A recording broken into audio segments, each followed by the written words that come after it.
বাচ্চাদের বা নিজেদের মোবাইলের ব্যবহার বা ইন্টারনেটের ব্যবহার কমানোর জন্য প্রথম যে জিনিসটা করতে হবে সেটা হচ্ছে মোবাইল ফোনটাকে বাড়িতে সারাক্ষণ নিজের সাথে রাখা যাবে না।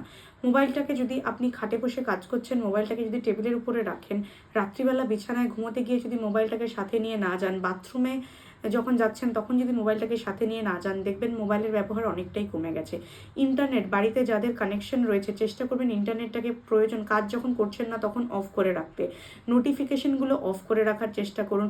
ওয়াইফাইটা যখন বাড়িতে আপনি থাকছেন না, শুধু বাচ্চারা থাকছে, চেষ্টা করুন ওয়াইফাই অফ করে রাখার। বা নিজেরা থাকলেও যখন আপনার অফিসের কাজকর্ম জরুরি কাজ শেষ হয়ে যাচ্ছে তখন চেষ্টা করুন ওয়াইফাইটাকে অফ করে রাখার। বাচ্চাদের ক্ষেত্রে যাদের মোবাইলে পড়াশোনা ইত্যাদি করতে হয় চেষ্টা করুন যে পড়াশোনার যে ডিভাইসটা আর রিক্রিয়েশনাল ইউজের জন্য যে ডিভাইসটা ব্যবহার করেন সেটাকে আলাদা রাখার।